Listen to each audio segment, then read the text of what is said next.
मैंने अम्मा के कहने पर यतीम लड़की से शादी की ताकि वो मेरी माँ की खूब खिदमत करे और ख़ुद सऊदीया चला गया। वहाँ बैठा मैं यही समझता रहा कि मेरी यतीम बीवी मेरी माँ की खिदमत कर रही होगी। मगर जब एक दिन अचानक घर पहुँचा तो मंजर ही कुछ और था। माँ गंदगी से भरे बिस्तर पर बैठी थी और बीवी मुझे अचानक देखकर खौफ से थर थर काँपने लगी। मैंने इसे माँ का दुश्मन समझकर जी भर कर पीटा, मगर वो बार बार एक ही बात कहती रही कि तुम्हारी माँ नादान नहीं मकार है। मुझे गुस्सा आया कि एक तहज्जुद गुजार औरत के बारे में ये क्या बकवास है। लेकिन जब एक रात मैंने माँ के कमरे की खिड़की से इत्तफाकन अंदर देखा तो मेरी चीख निकल गई, क्योंकि अम्मा, अरशद मुझे कुछ पैसे चाहिए, आप आज शाम तक भिजवा दीजिएगा। मैंने जैसे ही अपनी बीवी का फ़ोन उठाया तो बगैर सलाम दुआ के इसने ये बात कही। मुझे बड़ी हैरत हुई तो कहा, क्या बात है, सलाम दुआ करना भूल चुकी हो क्या? अरे मैं कुछ नहीं बोली, लेकिन अम्मा की हालत बहुत ख़राब है। डॉक्टरों ने 72 घंटे का टाइम दिया है और अगर इन 72 घंटों में ऑपरेशन ना हुआ तो शायद अम्मा के लिए बचना मुमकिन ना हो। वो एकदम परेशान होकर बोली। तो मैं भी घबरा गया। जो भी था, अगर मेरी माँ की दवाएं मेरे साथ ना होती तो मैं आज यहाँ पर ना पहुँचता। अच्छा ठीक है, तुम फ़ोन रखो, मैं पैसे भिजवा देता हूँ और पैसे मिलते ही मुझे दोबारा फ़ोन करके बता देना। जी बोलकर मैंने भी फ़ोन रख दिया। लेकिन मुझे एक बेचैनी होने लगी थी। फ़ौरन से अपने दोस्त के पास गया, क्योंकि महीने के आखिरी दिन चल रहे थे। इन दिनों तनख्वाह मिलना बिल्कुल भी मुमकिन नहीं था। अपने दोस्त से तकरीबन ऑपरेशन के अखराजात जितने पैसे लेकर मैंने फ़ौरन ही अपनी बीवी को भेज दिए। पैसे मिलने के बाद मेरी बीवी का फ़ोन आया कि हाँ, पैसे पहुँच गए हैं, डॉक्टरों ने ऑपरेशन शुरू कर दिया है। मैंने सुकून का सांस लिया और खाना काबा में जाकर अपनी माँ की सिर चाबी के लिए नवाफल भी अदा किए। तकरीबन 2 दिन बाद मुझे मेरी बीवी का दोबारा फिर फ़ोन आया कि अम्मा अब बिल्कुल ठीक है। इसने मुझे मुकम्मल तौर पर यकीन दहानी करवाई, लेकिन मुझे सुकून नहीं आ रहा था। मैंने अपनी टिकट बुक कराई और वापस पाकिस्तान आ गया। पिछले काफ़ी अरसे से मेरी माँ बीमार थी, लेकिन अब की बीमारी ने मुझे डरा के रख दिया था। तो मैं इनसे हर हाल में मिलना चाहता था। मैंने ना अपनी बीवी को बताया कि मैं घर वापस आ रहा हूँ, ना ही अपनी माँ को बताया। जैसे ही मैं अपने घर पहुँचा तो देखा एक आदमी मेरे घर से निकल रहा है। वो कोई अजनबी था। इससे पहले कि मैं इसे पुकारता वो अपनी मोटरसाइकिल पर बैठकर वहाँ से चला गया। मुझे बड़ा अजीब लगा। मैं घर के अंदर गया तो देखा पूरा घर खामोश था। अजीब ही वीरानी छाई हुई थी। पौधों के पत्ते खुश्क होकर नीचे गिरे पड़े थे। यूँ लग रहा था वहाँ पर काफ़ी देर से साफ़ सफाई नहीं हुई। मुझे बड़ा दुख हुआ कि मेरी बीवी ने घर को साफ़ सुथरा नहीं रखा हुआ।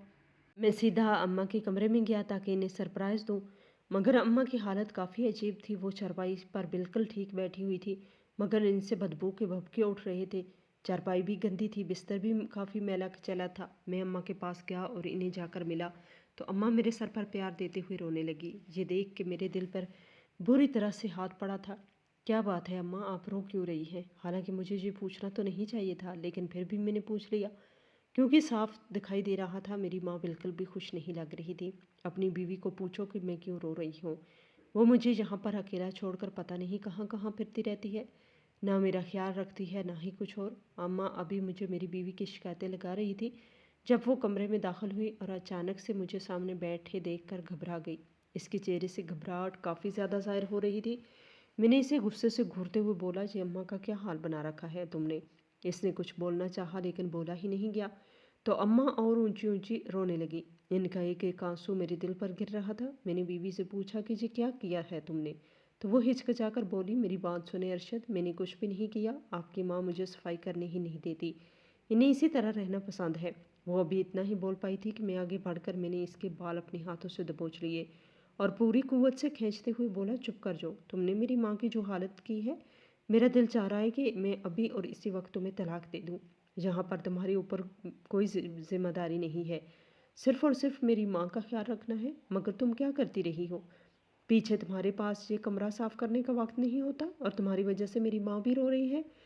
मारे गम की शिद्दत की मुझे बोला ही नहीं जा रहा था। मैं क्या करता? बड़ी अजीब सूरत हाल बन चुकी थी। मेरी बीवी भी रोने लगी और फिर संजीदगी से बोली, अरशद आप ज़्यादती कर रहे हैं, उल्टा मैं तुम्हारे साथ ज़्यादती कर रहा हूँ। ये बात सुनकर मेरा दिमाग उलट गया और मैंने हाथ घुमाकर एक थप्पड़ इसके मुंह पे दे मारा। वो हैरत से मुंह खोले पहले तो मुझे देखती रही, फिर अम्मा पर एक घूरी डालकर कमरे से निकल गई। इसके जाते ही मुझे दुख तो हुआ था, लेकिन मेरे गुस्से की हालत ऐसी ही थी। जब भी मुझे गुस्सा आता तो मैं हर अच्छी और बुरी बात को भूल जाता था। मैंने मुड़कर अम्मा को देखा तो वो अपने आंसू पोंछते हुए बोली, बेटा तुम्हारी बीवी तुम्हें भड़काने की कोशिश करेगी कि मैं गलत हूँ, लेकिन सही और गलत जो भी है वो तुम देख चुके हो। बेहतर है जो भी बात कहे अपने कानों पर इस बात का असर ना होने देना। तुम्हारी बीवी नादान है, समझ जाएगी। मैंने तुम्हारे साथ बात करने की बहुत कोशिश की, लेकिन तुम्हारी बीवी मुझे बात ही नहीं करने देती थी। पता नहीं कहाँ कहाँ मुलाकातें करती रहती है। घर में लोगों का आना जाना लगा रहता है। कभी कोई औरत आ रही है तो कभी कोई मर्द आ रहा है। मुझे तो समझ ही नहीं आती। अम्मा की बातें सुनकर मेरे दिमाग में वो आदमी घूम गया जो अभी थोड़ी देर पहले मेरे घर से बाहर निकल कर गया था। मुझे यकीन आ गया कि अम्मा बिल्कुल ठीक कह रही हैं। मैंने उनके ऑपरेशन का पूछा तो उन्होंने साफ इनकार कर दिया। वो तो अस्पताल गई ही नहीं, वो तो बिल्कुल ठीक है, इन्हें कोई भी बीमारी नहीं है। ये बात सुनकर मेरे दिल में अपनी बीवी के खिलाफ बहुत सी बदगुमानी पैदा होने लगी। मैं खामोशी से अम्मा के पास बैठ गया, लेकिन मुझे वहाँ पर बैठने से बहुत ज़्यादा कराहत महसूस हो रही थी, क्योंकि बदबू के भभके नाक में घुस रहे थे। मैं उठा और कहा, अम्मा आप अपने कपड़े तब्दील कर लें, मैं आपका बिस्तर बदल देता हूँ। ये बात कहने की देर थी कि उन्होंने फ़ौरन से मना कर दिया और कहा, मैं अपने बच्चे को क्यों काम में लगाऊं, मैं कर लूँगी। तुम थके हारे आए हो, जाकर आराम करो। लेकिन आराम करने के लिए मुझे अपने कमरे में जाना पड़ता था, और वहाँ पर मैं जाना नहीं चाहता था, क्योंकि वहाँ मेरी बीवी मौजूद थी और फिलहाल मुझे इसकी शक्ल भी नहीं देखनी थी। मैं वहीं पर बैठ गया और कहा, नहीं अम्मा, मुझे नहीं जाना इस औरत के पास। मगर अम्मा ने ज़बरदस्ती मुझे भेज दिया।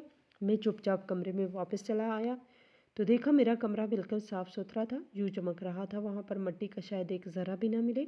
मेरे सऊदीया जाने से पहले हमारे घर का हाल भी यही होता था। मेरी बीवी सुबह सवेरे उठकर हर शय एकदम चमका देती थी, मगर जब से मैं गया था इसके बाद से लेकर अब तक शायद इसने कोई काम किया ही नहीं था। मैंने देखा तो वो बेड पर बैठी रो रही थी। मैंने कोई भी रद्द अमल नहीं दिया और चुपचाप अपने कपड़े तब्दील करके करवट लेकर लेट गया।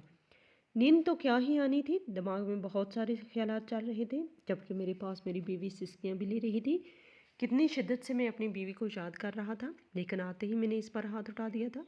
मुझे इस बात का अब हल्का हल्का पछतावा होने लगा। मैंने मुड़कर इसकी कलाई थामी और अपनी तरफ खींचने की कोशिश की, लेकिन वो अपनी कलाई छड़वाकर दोबारा फिर पहले की हालत में लेट गई।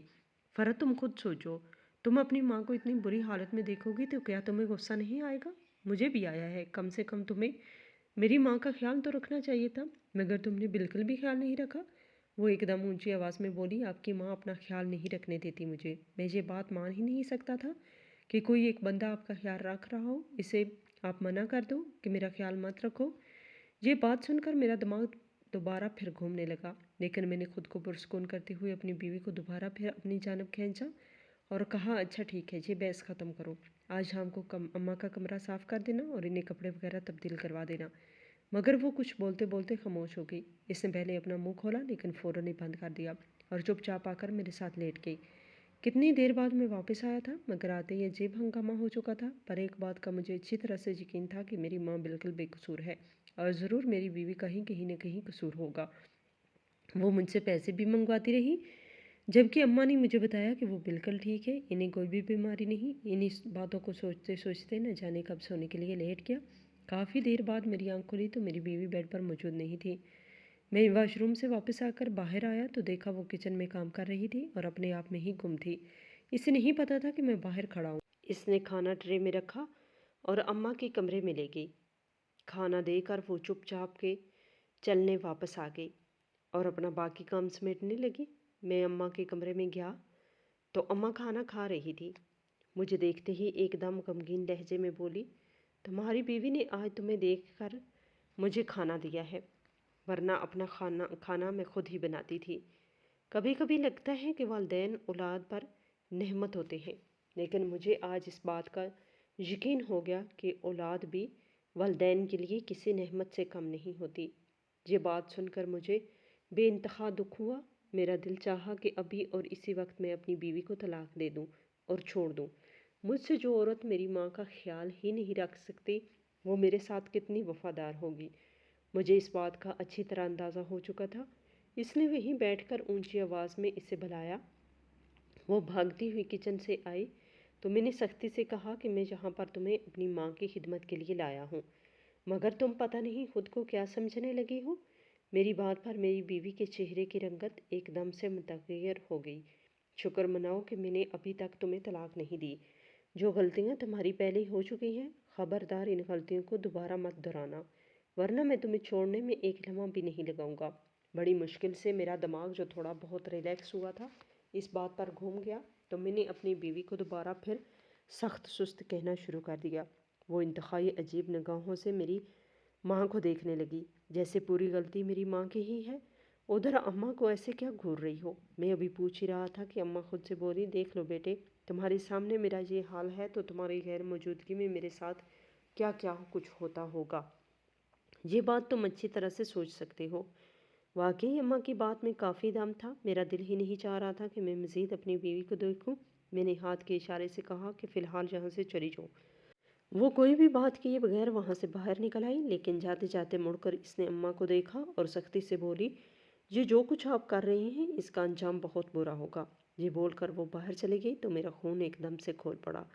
मैं बाहर आ गया और इसे गले से थाम कर दीवार के साथ लगाया। क्या कहा, क्या कह के आई हो तुम मेरी माँ को। मैं आंखों में खून लिए पूरी शिद्दत से अपनी बीवी को झंझोड़ा, यहाँ तक कि इसने बोलना महाल हो गया। वो दिक्कत से सांस लेने लगी। तब जाकर मैंने इसके गले पर हाथ हटा दिया। इसने अभी भी कोई बात नहीं की, बस अपनी आंखों से मोटे मोटे आंसू लिए मुझे देखकर वहाँ से चली गई। पता नहीं खुद को समझती क्या थी। मैंने सहारा दिया, यतीम खाने से उठाकर अपने घर में बैठा लिया। वो आज ये मेरे सीने पर मूंग दलने लगी है। रह रहकर मुझे ये ख्याल आ रहा था, मुझे एक लड़की बेहद पसंद थी। मैं वहाँ पे शादी करना चाहता था, लेकिन अम्मा ने मेरी वहाँ पे शादी नहीं की। उन्होंने खुद फ़रा को मेरे लिए पसंद किया था। जब मैंने पूछा कि घर बार क्या है, वो लोग क्या काम करते हैं, तो अम्मा ने हैरत से मुझे देखा और कहा, बेटा, मुझे तुमसे इन सवालात की उम्मीद बिल्कुल भी नहीं थी। अम्मा की बात पर मैं बहुत हैरान हुआ और बोला, इसमें हैरान होने वाली क्या बात है, ये तो हर कोई करता है। लेकिन उन्होंने नफ़ी में सर हिलाया और कहा, नहीं बेटे, हम दुनिया की भीड़ चाल में शामिल नहीं हो सकते। मैंने तुम्हारा रिश्ता एक ऐसी जगह पर करने का सोचा जहाँ पर अगर तुम शादी करोगे तो तुम्हारे लिए भी भलाई होगी और हमारे लिए भी। पता नहीं अम्मा कहीं किसी बेवजह तलियाक याफ्ता का रिश्ता न मेरे लिए ले आई हूँ। ये बात मुझे अंदर ही अंदर काफ़ी परेशान कर रही थी, क्योंकि मुझे बिल्कुल भी कोई बेवजह तलाक याफ्ता लड़की अपने लिए नहीं चाहिए थी। हर लड़की की तरह मेरा भी ख्वाब यही था, मेरी बीवी बेहद हसीन हो और जवान हो। मेरा दिल पत्ते की मांद कांप रहा था, लेकिन फिर भी अगर मेरी माँ कहती कि किसी बेवजह तलाक याफ्ता से शादी कर लो तो तुम्हें एक लम्हे भी इनकी बात मानने में ना लगाता और फ़ौरन से वही करता जो मेरी माँ कहती। मगर वो भी मेरी माँ थी, उन्होंने मेरे लिए बहुत अच्छा सोच रखा था। चलो आओ तुम्हें लड़की से मिलवा कर लाऊं। जी कहकर अम्मा ने रक्षा बुलवाया। हम दोनों रक्षे पर बैठकर आ गए। मैंने जगह का पूछा, मगर उन्होंने इनकार कर दिया। वहाँ चलकर ही देखना। अब मेरे अंदर तजस्सुस हिलकोरे लेने लगा कि आखिर ऐसी कौन सी लड़की है जिस पर मेरी अम्मा का दिल आ गया है। जहाँ तक कि वो जगह भी मुझे नहीं बता रही। रक्षा तकरीबन आधे घंटे बाद एक इमारत के सामने जा रुका। मैंने नीचे उतर कर देखा तो वो इमारत यतीम खाने की इमारत थी। मैंने चौंक कर अम्मा को देखा तो वो मुस्कुराकर मुझे देखते हुए बोली, हाँ बेटा, इससे बड़ी नेकी क्या हो सकती है। इसी वक्त मैंने आगे बढ़कर अम्मा के हाथ चूम लिए। मेरी माँ बेहद नेक थी और मुझे आज इस बात का सबूत भी मिल गया था। अब मैं बहुत ज़्यादा खुश था। आगे वो लड़की लूली लंगड़ी जैसी भी हो मुझे कबूल थी। लेकिन जब हम अंदर गए तो जो लड़की अम्मा ने मेरे लिए पसंद की थी, इसे देखकर मेरा दिल बाग बाग हो गया। वो लड़की बेहद खूबसूरत थी। शायद पूरे यतीम खाने में फ़रा से ज़्यादा खूबसूरत लड़की और कोई ना हो। अम्मा ने देखते ही इसकी हथेली पर 5,000 का नोट रख दिया। वो काफ़ी हैरान भी थी और खुश भी थी। कभी शर्मा कर अम्मा को देखती तो कभी मेरी तरफ। मैं बहुत खुश था। हम लोग घर वापस आ गए और बार बार मैं अम्मा का शुक्रिया अदा कर रहा था, आपने इतनी अच्छी लड़की मेरे लिए ढूंढी है। अम्मा भी मेरा माथा चूम कर बोली, मुझे यकीन है लड़की तुम्हारे घर को जन्नत बना देगी। सिर्फ इतना ही नहीं बल्कि मुझे खुशी है हमने एक बहुत बड़ी नेकी की है। सिर्फ इतना ही नहीं बल्कि मोहल्ला में भी अम्मी के पास बहुत सी ख्वातीन का आना जाना था। वो अपनी परेशानियां लेकर अम्मा को बताती। अम्मा इनके लिए ऐसी दवा करती कि इनकी तमाम परेशानियां ख़त्म हो जाती। मैं अपनी माँ से बहुत ज़्यादा मुतासर था और ये पूरा सिलसिला तकरीबन 2 महीने पहले ही चला था। अचानक से अम्मा इतनी नेक और परहेज़गार हो चुकी थी, ये देखकर मेरे पैर ज़मीन पर नहीं टिक रहे थे। मैंने सोच लिया था कि अपनी आने वाली बीवी को भी अम्मा के नक्शे कदम पर ही चलाने की कोशिश करूँगा। यहाँ तक तो ठीक था। खैर अगले जुमे मैं यतीम खाने में जाकर अम्मा और गुआहान के साथ फ़रा को निकाह करके अपने साथ घर ले आया। मैं बहुत खुश था, अम्मा भी बहुत खुश थी। उन्होंने पहले दिन ही फ़रा को पूरे घर की जिम्मेदारी दे दी कि किचन अब तुम्हारा है, बाकी घर भी तुम्हारा है। मैं तुम्हारे मामले में नहीं आऊँगी। जो तुम्हारा दिल करे तुम वो करो, ना कोई रोक टोक करूँगी ना ही कुछ और। ये सुनकर मेरा सीना एकदम से चौड़ा हो गया और मैंने फ़ख्र से अपनी बीवी की तरफ देखा। गोया ये बताने की कोशिश कर रहा था कि क्या तुम इतनी अच्छी सास देखी है जो हर शय से एक तरफ होकर बैठ जाए और अपनी बहू को हर तरह का इख्तियार देने के लिए तैयार हो। मैं बहुत खुश था। फराह भी बहुत खुश थी। वो हैरान भी थी कि ऐसी औरत तो मैंने कभी नहीं सुनी। मैं तो हमेशा डरती थी कि शादी के बाद सास बहुत तंग करती है, लेकिन अम्मा तो मेरा बहुत ख्याल रखती है। सिर्फ इतना ही नहीं, फराह भी इनका बहुत ज़्यादा ख्याल रखती थी। सुबह उठकर इनके कपड़े इस्त्री करके रख देती, फिर नाश्ता बनाकर इन्हें देती, बाकी घर के काम काज करती।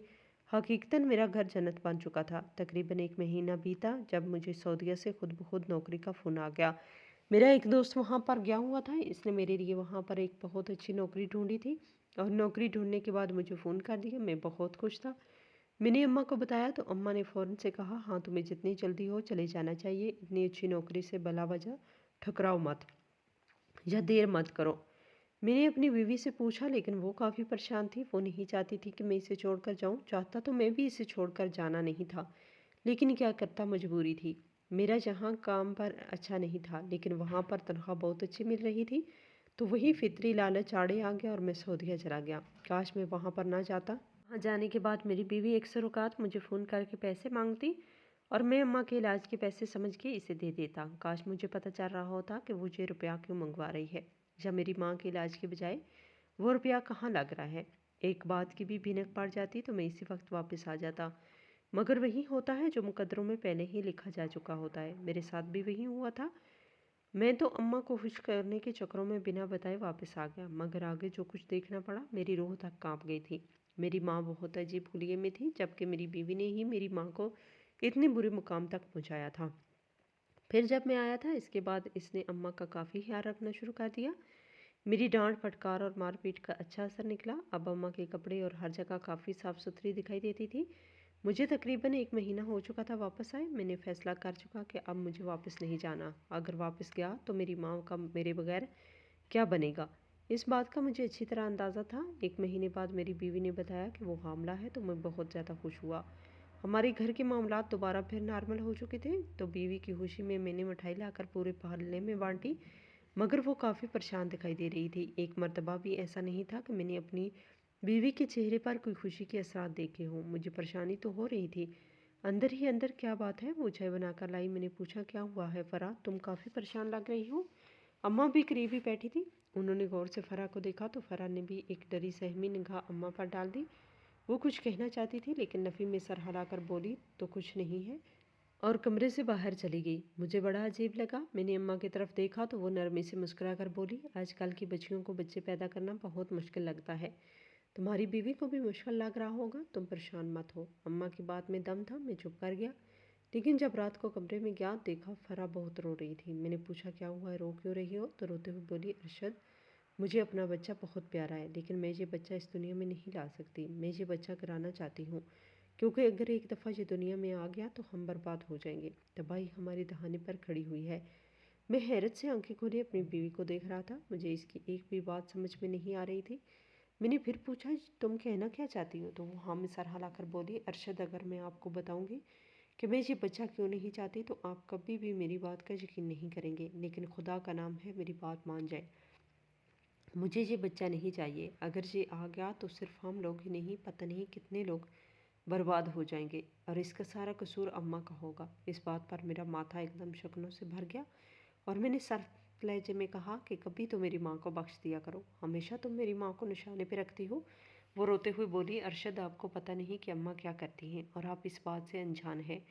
मैं जो बड़े तहम्मुल से बात कर रहा था, एकदम मेरा मूड ऑफ हो गया और मैंने घूर कर अपनी बीवी को देखते हुए बोला, खबरदार, जो तुमने मेरी माँ के खिलाफ एक बात भी अपने मुंह से निकाली तो तुम्हारी ज़बान निकाल के जानवरों को खिला दूंगा। मेरी माँ जितनी अजीम और नेक औरत पूरी दुनिया में कोई नहीं है। मेरी माँ की नेकी ही है कि तुम्हें यतीम खाने से उठाकर यहाँ पर ले आई है। वो रोते हुए बोली, अरशद, आप नादान है कि वो मुझे यतीम खाने से क्यों लाई है, ताकि इनके राज फाश ना हो और मेरे पास आपसे शादी करने के बाद कोई भी सहारा ना हो जहाँ जाकर मैं छुप सकूं। वो शायद मुझे कुछ बताना चाहती थी, लेकिन मैंने नफ़ी में सर हिलाया और अपनी बीवी का मुंह पूरी कुव्वत से दबोचते हुए कहा, चुप कर जाओ, अगर तुमने एक भी हुर्फ निकाला तो तुम्हें तलाक दे दूंगा। वो चुप कर गई। वाकई मेरी तलाक वाली धमकी हमेशा करामत रहती थी। मैं जब भी इसे तलाक की धमकी देता तो वो एकदम डर जाती। इसके बाद हम दोनों ही करवट लेकर अलग अलग रुख में सो गए। मैं जानता था वो जाग रही है, लेकिन नींद मुझे भी नहीं आ रही थी। मेरा दिमाग बुरी तरह से फट रहा था। आखिर मेरी बीवी को मेरी इतनी नेक माँ से क्या मसला था? मैं थक चुका था इन तमाम बातों से। मैं तो अपनी बीवी को अब छोड़ने के दर पर हो चुका था कि बेहतर है इसे छोड़ ही दूँ, अगर वो यूं ही मुझे मेरी माँ के खिलाफ करने की कोशिश करती रही। लेकिन अब छोड़ना भी मुमकिन नहीं था, क्योंकि इसके पेट में मेरा बच्चा मौजूद था और हमल के दौरान तलाक नहीं होती। मैंने गहरा सांस लिया, लेकिन पूरी रात नींद नहीं आई। मैं उठकर बेचैन हो गया और बाहर वॉक करने के लिए आया तो देखा अम्मा के कमरे की लाइट जल रही थी। मैंने सोचा चलो थोड़ी देर अम्मा के पास बैठ जाऊँ। ये बात दिमाग में आते ही मैंने इनके कमरे में जाने की कोशिश की, लेकिन कमरे के अंदर से कुंडी लगी हुई थी। मैंने दरवाज़ा बजाया, लेकिन कुछ देर तक दरवाज़ा नहीं खुला। मैंने फिर बजाया, मगर दरवाज़ा नहीं खुला। मुझे परेशानी तो होने लगी थी, लेकिन मैं चुपचाप वापस आ गया। पता नहीं मेरी माँ कहीं सो ना रही हो। मैं भला वजह इन्हें तंग करने के लिए चला गया हूँ। कमरे में आकर लेटा तो फिर मुझे भी नींद आ गई। अगली सुबह मेरी आंख काफ़ी देर से खुली थी। मैं उठकर सीधा अम्मा के पास गया तो इनके पास एक औरत बैठी थी और अम्मा इसके कान में सरगोशी के अंदाज में कोई बात कर रही थी। फिर उन्होंने एक तावीज़ इस औरत के हाथ पर रख दिया। मैं बड़े सुकून से खड़ा ये सब देखता रहा। मैंने एक बात पर भी ध्यान दिया कि अम्मा काफ़ी अजीब तरीके से मुझे देख रही थी। शायद इन्हें मुझसे झिझक आ रही थी। मैं चुपचाप बाहर आ गया। इस औरत के जाने के बाद मैं कमरे में वापस आकर अम्मा के पास बैठ गया तो वो नरमी से मेरे बालों में हाथ फेरते हुए बोली, बेटे क्या काफ़ी थके हुए लग रहे हो? मैंने हाँ में सर हिलाया और कह दिया, हाँ अम्मा, थकावट काफ़ी है। रात को आया तो था मैं आपके पास, लेकिन आप शायद सो रही थी। मुझे लगा आप जाग रही हैं, क्योंकि आपके कमरे की बत्ती जल रही थी। ये बात कहने की देर थी कि लम्हे का खेल था। अम्मा के चेहरे की रंगत एकदम मुगैर हो गई। साफ लग रहा था जैसे वो अपने आप को चोर समझ रही हैं, या फिर मैंने इन्हें कोई चोरी करते हुए पकड़ लिया। उन्होंने बोलना चाहा, मगर इनसे बोला ही नहीं गया। क्या बात है, आप इतनी घबरा क्यों रही हैं? मैंने बात कही तो वो मुस्कुरा कर बोली, अरे नहीं बेटा, घबराना क्यों है? जब तुम आए थे मुझे पता है मैं जाग रही थी इसी वक्त, लेकिन इस दरवाज़ा नहीं खोल सकती थी। मैंने हैरत से पूछा, ऐसा क्यों? वो मेरे बालों में हाथ फेर कर बोली, मैं इस वक्त तहज्जुद पढ़ रही थी और इस वक्त अपनी नमाज नहीं तोड़ सकती थी। जब मैंने नमाज पढ़ने के बाहर देखा तुम वहाँ से जा चुके थे। ये बात सुनकर मेरे दिल में अम्मा के खिलाफ जितने भी शिकवे शिकायत आए थे वो ख़त्म हो गए। मेरी बीवी ने लाकर नाश्ता रखा और चुपचाप बाहर चली गई। ये औरत अपने आप को समझती क्या है? मैंने गुस्से से कहा, क्योंकि रात वाला पूरा वाक़या मेरी आंखों के सामने घूम गया। मैंने पूरी बात अम्मा को बता दी तो वो मुझे पुरस्कुन करते हुए बोली, बस बेटा अपनी बीवी की बातों में मत आना, वो थोड़ी नादान है, लेकिन इसकी बातों को नज़रअंदाज करो। ये बच्चा बहुत ज़रूरी है। अगर ये बच्चा नहीं होगा तो तुम्हारी नस्ल आगे कैसे बढ़ेगी? अपनी बीवी का बहुत ख्याल रखना। भला वजह तो इससे डांटने की कोशिश भी ना किया करो। जितना हो सके सिर्फ ख्याल रखो। और यूँ बोल रही थी जैसे मुझे अंदर ही अंदर शर्मिंदगी हो रही थी। मेरी बीवी मेरी माँ के बारे में क्या सोचती थी और मेरी माँ इनके मतलब कितने नेक ख्यालात रखती है। मुझे अब इस मुल्क में दोबारा काम शुरू करना था, तो नौकरी के लिए मैं नाश्ता करने के बाद बाहर निकल आया। अभी गली में ही खड़ा था कि मुझे एक आदमी अपनी तरफ आता दिखाई दिया। बोला, क्या माई जी का घर यही है? मैंने हैरत से इस आदमी को देखा। पूछा, कौन सी माई जी, क्या बात कर रहे हो? इसे भी शायद इतना पता नहीं था। वो किस औरत को ढूंढते हुए वहाँ पर आ गया था।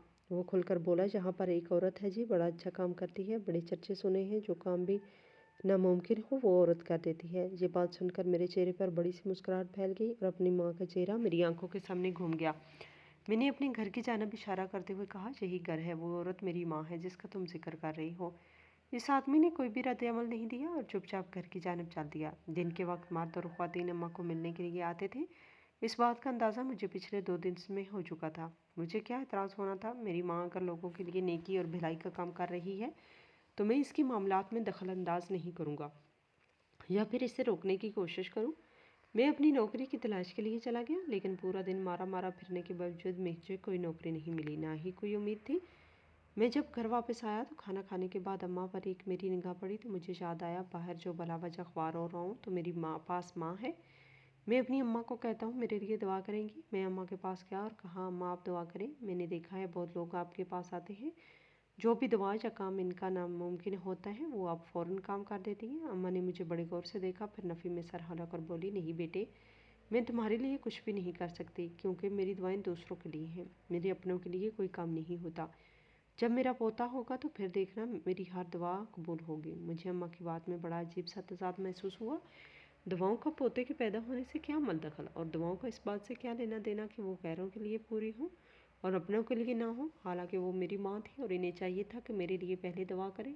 फिर दोबारा कहना चाहा तो उन्होंने नरमी से मेरे बालों में हाथ फेरा और कहा, बेटे, एक मरतबा मैं तुम्हारे लिए दुआ कर चुकी हूँ। तुम्हें बाहर नौकरी दिलवा दी थी, मगर तुम छोड़कर यहाँ पर बैठ गए। इस दुआ की कबूलियत के लिए भी मुझे बड़ी कोशिश करनी पड़ी थी, लेकिन अब मेरे अंदर इतनी हिम्मत नहीं है कि मैं तुम्हारे लिए दोबारा फिर दुआ करूँ। अम्मा की बातें और अंदाज़ बहुत अजीब था। मुझे यूँ लग रहा था जैसे वो कोई और ही बात कर रही हैं, लेकिन इसे लिबास कुछ और पहना रही हैं। अम्मा, आपने दवा करनी है, आपने कौन सा काम करना है? क्योंकि साफ लग रहा था अम्मा की बात करने का अंदाज़ यही था जैसे वो किसी काम करने की बात कर रही हों। बस बेटे, क्या बताऊँ मैं तुम्हें? ये बोलकर खामोश हो गई। मैं भी चुप कर गया। मज़ीद अब बोलने के लिए मेरे पास कुछ नहीं बचा था। फ़रा, इधर आओ। अम्मा ने इसे बुलाया और फिर तकिए के नीचे से एक अंडा निकाल कर फ़रा को देते हुए कहा, ये उबाल कर खा लो। ये बात सुनते ही फ़रा के चेहरे की रंगत उड़ गई और कभी वो मुझे देखती तो कभी अम्मा को। फिर इसने मना करना चाहा तो अम्मा ने वो अंडा मेरी जानब बढ़ाते हुए कहा, जाओ अपनी बीवी को उबाल कर खुद ये अंडा खिलाओ। मैंने इस अंडे पे दम किया है बच्चा ताकि सेहतमंद पैदा हो। मैंने फ़रा को कहा, जाओ, सुन रही हो ना अम्मा क्या कह रही है? लेकिन वो नफ़ी में सर हिलाकर बोली, ये अंडा बिल्कुल भी नहीं खाऊंगी, चाहे कुछ भी हो जाए। मुझे गुस्सा आ गया। मैं फ़ौरन अपनी जगह से खड़े होते हुए बोला, तुम्हारी ये जरूरत क्यों नहीं खाओगी? तुम ये अंडा तुम ही खाओगी। अम्मा, बैठाएं इसे यहाँ पर, मैं अभी लाता हूँ। ये बोलकर मैं किचन में आया और खड़े खड़े मैंने वो अंडा उबाल लिया।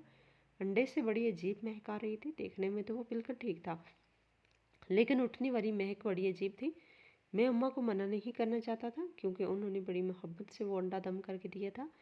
वापस आकर मैंने ज़बरदस्ती वो अंडा फ़रा को खिला दिया। इसने अंडा खाने से पहले मेरी जानब रूहानी निगाहों से देखा। बोली, आपको ये खिलाना बहुत महंगा पड़ेगा। मैं आपको बता रही हूँ, ये जो कुछ आप कर रहे हैं इसका अंजाम बहुत बुरा है। मैंने इसकी बातों पर ध्यान नहीं दिया क्योंकि आजकल वो पागल हो गई थी। हमेशा मुझे मना करती रहती थी कि ये बच्चा दुनिया में नहीं आना चाहिए, हमारे लिए बर्बादी होगी, हम बर्बाद हो जाएंगे। ये वो पहले तो बहुत गुस्सा आता, लेकिन अब मैंने इसकी बात पर ध्यान देना छोड़ दिया था। जैसे ही मैंने बीवी को अंडा खिलाया तो मेरी माँ के चेहरे पर एक पुरस्कून लहर दौड़ गई। अंडे के बाद वो मुझे देखकर बोली, आज एक काली मुर्गी लेकर आना, मैं बहू को इसकी जखनी बनाकर पिलाऊंगी। मैंने थोड़ा मुस्कुरा कर कहा, अम्मा, अब काली नीली पीली मुर्गी कहाँ से ढूंढ कर लाऊं? जो मिलेगी ले आऊँगा, आप इसकी जखनी बना देते ना। लेकिन अम्मा ने मना करते हुए कहा, खबरदार अरशद, काली मुर्गी के अलावा तुम कुछ और लेकर आए तो वो बहुत ताकतवर होती है। बहू इसकी जखनी पिएगी तो बच्चा काफ़ी सेहतमंद होगा। शुरू के दिन जितनी हिफाजत हो जाए इतना ही अच्छा है। मैंने इनके आगे हाथ बांध दिए और कहा, ठीक है अम्मा, आपको जो अच्छा लगे। ये बोलकर मैंने फ़खरामेज़ निगाहों से अपनी बीवी को देखा कि देखो मेरी माँ तुम्हारा कितना ख्याल रखती है। लेकिन इसके चेहरे की रंगत उड़ी हुई थी। वो नफ़ी में मुसलसल सलहरा रही थी, कुछ कहना भी चाहती थी मगर इससे बोला नहीं जा रहा था। कभी वो घबरा कर अम्मा को देखती तो कभी मुझे, लेकिन मैंने फिर भी मुकम्मल तौर पर नज़रअंदाज किया। मुझे वो काफ़ी अजीब लगने लगी थी। जब मेरी माँ इसका ख्याल करती थी तो वो एकदम परेशान हो जाती थी, बल्कि इस ख्याल की ही नफ़ी करने लगती थी कि मुझे तो ख्याल नहीं चाहिए। वो वहाँ से बाहर चली गई तो अम्मा के इशारे पर मैं भी उठकर बाहर आ गया। मैं मुर्गी लेने के लिए निकला तो मेरी बीवी ने मेरे आगे हाथ बांध दिए और बोली, अरशद, खुदा का नाम है, आप वो मुर्गी घर मत लाइएगा, आप बर्बाद कर रहे हैं मुझे और मेरे बच्चे को। इसी वक्त अम्मा कमरे से बाहर आई और उन्होंने फ़रा को देखते हुए कहा, क्या बात है, तुम क्यों मेरे बच्चे को परेशान कर रही हो? जो अरशद, तुम मुर्गी लेकर आओ। ये बोलकर उन्होंने बाहर की तरफ इशारा किया तो मैं चुपचाप घर से बाहर निकल गया। काली मुर्गी मिलना मेरे लिए काफ़ी मुश्किल था, लेकिन फिर भी 2-3 घंटों की मुसलसल मेहनत के बाद मैंने मुर्गी लेकर वापस घर आ गया तो मेरी बीवी किचन में नहीं थी, शायद वो कमरे में थी। मुर्गी लाकर मैंने ज़बह करना चाहा तो अम्मा ने मना कर दिया कि वो खुद ही ज़बह कर लेंगी। मैं बड़ा हैरान हुआ और बोला, क्या वाकई? वो इस बात पर मुस्करा दी और बोला, हाँ बेटा, जब तुम यहाँ पर नहीं थे तो तुम्हारी गैर मौजूदगी में मैंने बहुत सारे काम सीख लिए थे। इस सब में एक काम ये मुर्गी ज़बह करना भी था। जाओ तुम अंदर जाकर बहू को देखो, पता नहीं क्या हुआ है, जिस्म पर निशान पड़ गए हैं नील की तरह। जब अपना ख्याल नहीं रखेगी तो फिर यही कुछ होगा। ये बात मुझे काफ़ी परेशान कर गई। मैं फ़ौरन कमरे में आया, देखा मेरी बीवी की आंखें सुर्ख हो रही हैं, जैसे रो रो कर सुर्खी हुई हूँ, और जिस्म पर नील के निशानात भी थे। ये क्या हुआ है तुम्हें? मैंने घबरा कर पूछा, लेकिन इसने कोई भी बात नहीं की, बस चुपचाप अपना मुंह मोड़ के बैठ गई। मैंने फिर पूछा, क्या हुआ है फ़रात, तुम्हारे जिस्म पर जो छोटे छोटे नील के निशानात क्यों हैं और तुम क्यों रो रही हो?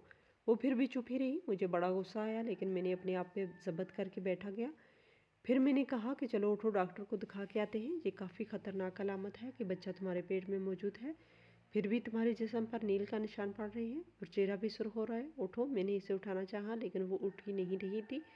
आखिरकार काफ़ी मिनटों के बाद वो बिस्तर से उठी तो तंजिया अंदाज में मुझे मुस्कुरा के देखते हुए बोली, मेरी बीमारी का इलाज डॉक्टर के पास नहीं, तुम्हारी माँ के पास है। मुझे ये जुमला बड़ा अजीब लगा, लेकिन मैंने कुछ नहीं पूछा, ना ही मुझे मज़ीद कुछ बताने के मूड में थी। मैंने इसका हाथ पकड़कर बाहर लाया तो अम्मा ने पूछा, कहाँ जा रहे हो? इस पर मेरी बीवी फटाफट बोली, डॉक्टर के लेके जा रहा है।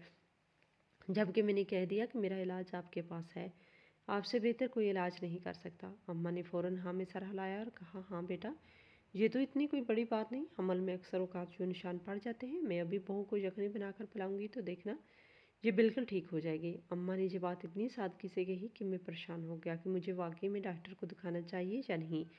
जबकि अम्मा ने मुझे मुकम्मल तौर पर यकीन दिला दिया कि इसमें परेशान होने वाली कोई बात नहीं, तुम खामख़ाम वहम कर रहे हो, अभी कुछ देर में ये बिल्कुल ठीक हो जाएगी, परेशान मत हो। मैं भी रुक गया क्योंकि ना मेरी बीवी परेशान थी ना ही मेरी माँ परेशान थी, तो मुझे लगा शायद ये कुछ मामूली है। वो यही मेरी सबसे बड़ी गलती थी। काश मैं अपनी बीवी की बात सुन लेता या एक मरतबा पूछता कि तुम्हें क्या परेशानी है जो तुम्हें इतनी अजीब हो गई हो और बार बार मेरी माँ पर इल्ज़ामात की बौछार कर रही हो। लेकिन मैंने ऐसा कुछ भी नहीं किया, मैं अपनी ही अलग धुन में था। मुझे नौकरी चाहिए थी क्योंकि जो भी जमा पूंजी थी वो दिन ब दिन ख़त्म होती जा रही थी। मुझे रुपये पैसे की परेशानी हो गई। मैं दोबारा फिर अपने कमरे में ले लिया क्योंकि फारग इंसान के पास सिवाय सोने और खाने पीने की होता क्यों है। मैंने बड़ा एक अजीब सा ख्वाब देखा। मेरे ख्वाब में अब्बा आए, मुझे काफ़ी गुस्सा हो रहे थे, मुझे डांटते हुए बोल रहे कि क्या तुम्हें अपनी औलाद की परवाह नहीं है? गिरा दो इस बच्चे को, वो बच्चा तुम लोगों के लिए बर्बादी का सबब बनेगा। इन सब की वजह सिर्फ तुम्हारी माँ है, वो बच्ची बेकसूर है। तुम इसकी बात एक मरतबा सुनकर देखो। ये बात सुनते ही मेरी आंख एकदम से खुल गई। मैंने देखा कमरे में कोई नहीं था। दोपहर का वक्त था, मेरी बीवी और अम्मा शायद बाहर थी। मैं घबरा कर उठ कर बैठ गया, अपने ख्वाब के मुतालिक सोचने लगा। थोड़ी देर सोचने के बाद मुझे यकीन हो गया कि ये सब कुछ मेरी बीवी ने जो कहा है इसी का असर है, और दोपहर के ख्वाब तो वैसे भी सच्चे नहीं होते। मैं उठकर बाहर आया तो अम्मा प्याले में यखनी डाले मेरी बीवी को पीने के लिए दे रही थी, लेकिन वो मुसलसल मना कर रही थी। मुझे ये यखनी नहीं पीनी। मुझे देखते ही अम्मा ने वो यखनी वाला प्याला मेरे आगे कर दिया और कहा, अपनी बीवी को खुद ही पिला लो। भरी दोपहर लगाकर मैंने यखनी बनाई है और इस मैडम के नखरे ही नहीं ख़त्म हो रहे। मैंने अपनी बीवी को कहा कि मुंह खोलो, मैं तुम्हें अपने हाथों से यखनी पिलाता हूँ, लेकिन वो मुसलसल नफ़ी में सर हिला रही थी। इसकी आंखों से मोटे मोटे आंसू बह रहे थे। वो मेरे आगे हाथ जोड़कर बोली, खुदा का नाम है, मुझ पे ये जुल्म मत करो, मैं मर जाऊंगी। मुझे ये यखनी नहीं पीनी, ये मुर्गी की नहीं। मुझे बड़ा गुस्सा आया। पूरा दिन लगा के वो मुर्गी ढूंढ कर लाया था, अब वो मोतमा कह रही है कि ये मुर्गी की यखनी नहीं। मैंने इसे फिर तलाक की धमकी दी। अम्मा एक तरफ होकर बड़े सुकून से हम दोनों को लड़ते झगड़ते देख रही थी। मुझे यकीन था कि वो मेरी तलाक की धमकी पर कोई भी बात फ़ौरन से मान जाएगी, लेकिन ये बात सुनकर मुझे बड़ा धचका लगा जब मेरी बीवी ने कहा कि मुझे दे दो तलाक, मैं तुम्हारे साथ रहना ही नहीं चाहती। मैंने हैरत से अपनी माँ को देखा तो वो भी काफ़ी हैरानी का शिकार थी। इन्हें भी शायद उम्मीद नहीं थी कि वो फ़ौरन ही तलाक मांग लेगी। तुम सोच समझ कर तो बात कर रही हो, अगर मैं तुम्हें तलाक दे दी तो भरी दुनिया में कहाँ जाओगी तुम? मैंने इसे डराना चाहा तो वो कंधे उचकाकर बोली, अल्लाह की दुनिया बहुत बड़ी है, जहाँ जगह मिली चली जाऊंगी, लेकिन मैं ये यखनी नहीं पीऊँगी। मैंने इसे कई मरतबा मनाने की कोशिश की, लेकिन वो नहीं पी रही थी। अम्मा को डर था कि कहीं मैं वाकई तंग करके तलाक ना दे दूँ, तभी उन्होंने मुझे मना कर दिया, मत करो बेटा, मत पिलाओ। मगर मैं भी अपनी ज़िद पर अटक चुका था। मेरा बस नहीं चल रहा था, अगर वो यखनी मैं अपनी बीवी के मुँह में डाल दूँ। मैंने ज़बरदस्ती इसके मुँह पर यखनी डालने की कोशिश की, लेकिन इसी वक्त मेरी बीवी ने एक ज़ोरदार धक्का दिया मुझे, जिससे मैं अपना तवाज़ुन कायम नहीं रख पाया और नीचे फर्श पर गिर गया। और ये वही लम्हा था जब मैंने तैश में आकर अपनी बीवी को तलाक दे दी। मेरी बीवी तो इस तलाक पर बिल्कुल भी परेशान नहीं हुई, बल्कि खामोशी से अपनी चादर लेकर घर से बाहर निकलने लगी, जबकि मेरी माँ की चीखें निकलने लगी और फ़ौरन से मेरी बीवी को मनाने लगी कि कोई तलाक नहीं हुई है, तुम यहीं पर रहो। लेकिन जैसा ही मेरी माँ मेरी बीवी के पास गई तो इसने मेरी माँ को भी धक्का दिया और कहा, तुम जैसी जलील औरत मुझे हाथ लगाएगी तो मैं तुम्हारा हाथ तोड़ के रख दूँगी। ये बात मेरे कान भी बर्दाश्त नहीं कर पा रहे थे। वह मेरी माँ को गाली दे रही थी। मैंने फ़ौरन से इसे बुरी तरह मारना पीटना शुरू कर दिया और मारते हुए इसे घर से निकाल दिया, जबकि मेरी माँ मुझे मना कर रही थी, इसे बाहर मत निकालो, इसके पेट में तुम्हारा बच्चा है। मगर मुझे माँ की कोई भी बात सुनाई नहीं दे रही थी। अम्मा ने मेरी बीवी को रोकने की बहुत कोशिश की, लेकिन वो मार खाने के बाद भी भागती हुई चली गई। मुझे समझ नहीं आ रहा था कि वो इतनी पागल क्यों हो गई है। साफ लग रहा था इसका दिमागी तवाज़ुन खराब हो गया है, तभी अजीबोगरीब हरकतें कर रही है। अम्मा इसके जाने के बाद मुझे डांटने लगी कि तुमने ख्वामख्वाह अपनी बीवी को यूं भगा दिया, जाओ इससे ढूंढ कर लाओ। लेकिन मैंने साफ मना कर दिया कि मैं इसे वापस नहीं लाऊंगा। जब से आया हूँ मेरी ज़िंदगी अजाब बना के रखी है, आपको भी तकलीफ दे दी है। मैं इसे दोबारा यहाँ पर नहीं लाऊंगा। अम्मा काफ़ी परेशान थी, वो फ़ौरन से अपने कमरे में चली गई और उन्होंने दरवाज़ा बंद कर लिया। मेरा दिमाग बुरी तरह फट रहा था। मैं किचन में पानी पीने के लिए आया तो मेरी आंखें खुली की खुली रह गई, क्योंकि मेरे सामने जो कुछ पड़ा था इस पर यकीन करना मेरे लिए काफ़ी मुश्किल हो रहा था। मुर्गी का पूरा गोश्त यूं का त्यों पड़ा था और सामने चूल्हे पर जो यखनी वाला बर्तन था इसमें मुर्गी के पार, मुर्गी की चोंच, आंखें, आंतें और ऊपर वाला ताज पड़ा हुआ था। 7 पंजे भी रखे हुए थे। ये देखकर मुझे बुरी तरह अबकाई आई। यानी मेरी बीवी बिल्कुल ठीक कह रही थी। वो यखनी यखनी नहीं थी, कुछ और ही था। मेरा दिमाग घूमने लगा। दिमाग गर्म तो पहले था, लेकिन अब दिमाग के अंदर शरारे दौड़ने लगे। मैं खामोशी से वापस आ गया। मुझे कुछ समझ नहीं आ रहा था। जेनी मेरी बीवी बिल्कुल ठीक कह रही थी, मगर मुझे अम्मा से भी इस सब के मुतालिक पूछना था। मैं इनके कमरे में गया तो उन्होंने दरवाज़ा बंद कर रखा था। कमरे के अंदर से कुंडी लगी थी। मुझे अम्मा की परेशानी होने लगी, कहीं उन्होंने खुद को कुछ कर ना लिया हो। तभी मैं पिछली तरफ से खिड़की के पास गया। देखा 2 खिड़कियां बंद थी, लेकिन एक खिड़की थोड़ी सी खुली हुई थी। इससे अंदर झांक कर देखा तो मेरे होशान खता हो गए। मैं जो कुछ देख जो रहा था मुझे इस पर यकीन नहीं आ रहा था। मुझे यूँ लगा मेरा पूरे बदन की जान निकल कर पैरों में आ गई। यानी मेरी बीवी जो कुछ कहती थी या जो इशारे दे रही थी वो बिल्कुल ठीक थे। मैं बेदम होकर पीछे को गिरा और दीवार के साथ सहारा लेकर बैठ गया। मैंने अभी अपनी आंखों से जो देखा वो ये था कि मेरी माँ के कमरे में बैठी काला जादू कर रही थी। वो एक दायरे के अंदर बैठी थी और इसका एक पुतला और बुरी तरह तरह का सामान अपने सामने रखा हुआ था। इसकी आंखें बंद थी, पता नहीं वो क्या कर रही थी। मैं फ़ौरन से उठा और संभल कर घर से बाहर निकल आया। मैंने अपने बालों पे हाथ फेर कर खुद को रिलैक्स करने की कोशिश करने लगा और घबरा कर इर्द गिर्द देखा, मगर भरी दोपहर में मुझे कोई भी नज़र नहीं आया। जाता तो कहाँ जाता।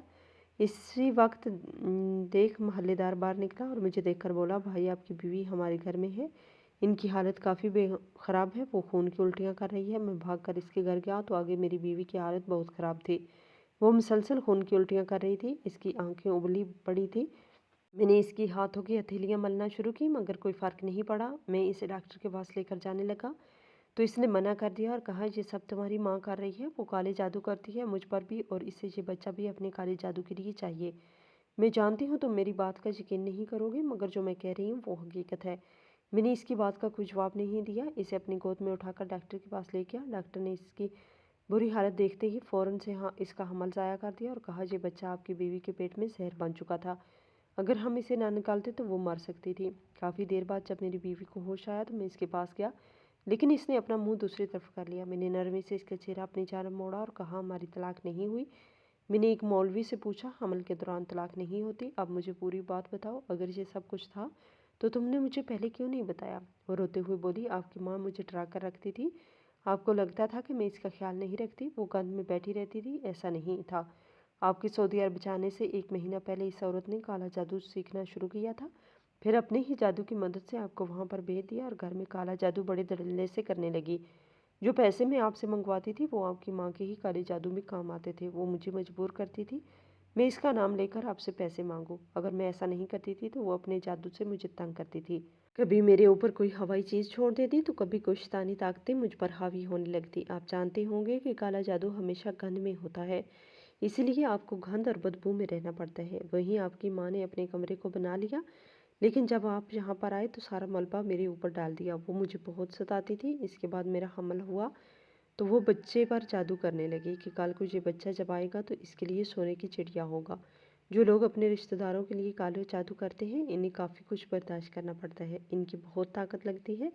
एक मर्तबा तो वो अपनी ताकत लगाकर आपको दूसरे मुल्क भेज चुकी हैं, मगर अब की बार ऐसा तभी हो सकता है जब ये बच्चा काले जादू के ज़रिए असर मेरे पेट में पले और दुनिया में आए। फिर वो काफ़ी ताकतवर हो सकती थी। अभी उन्होंने मुझे बुरी तरह पीटा था तो मेरे बदन पर नील के निशानात पड़ गए। आधी रात को उठकर जादू करती है औरत, वो अंडा मुझे खिला दिया, वो भी जादू के असर से भरपूर था। वो मुर्गी, ये बोलकर वो खामोश हो गई। इस आगे मैंने इसके मुंह पे हाथ रख दिया और कहा, मज़ीद तुम कुछ ना कहो, मुझे हर बात पता चल गई है। मैं चुप कर गया, लेकिन वो दोबारा फिर बोली, जानते हैं मैं खून की उल्टियाँ क्यों कर रही थी? क्योंकि आपकी माँ तो ये जान गई कि मैं भाग गई हूँ। अगर मैं किसी अमल से जाकर अपने ऊपर कोई दम करवाती तो आपकी माँ को सख्त नुकसान पहुँच सकता था। तभी इसने मुझ पर जादू करना शुरू कर दिया था कि मैं मर जाऊँ। लेकिन अब ये बच्चा मेरे पेट से बाहर निकल चुका है तो अब शायद मैं महफूज हूँ। लेकिन अब भी कोई पता नहीं। ये बात सुनकर मेरे चेहरे के रंग ही उड़ गए। खैर 3 दिन वहाँ गुजारने के बाद मैंने अपनी बीवी के लिए दूसरे शहर में किराए का मकान ढूंढा और इसे वहाँ पर मुंतकिल करने के बाद अपनी माँ को भी इसके अंजाम तक पहुँचा दिया। मैंने इसके खिलाफ थाने में रिपोर्ट दर्ज करवा दी।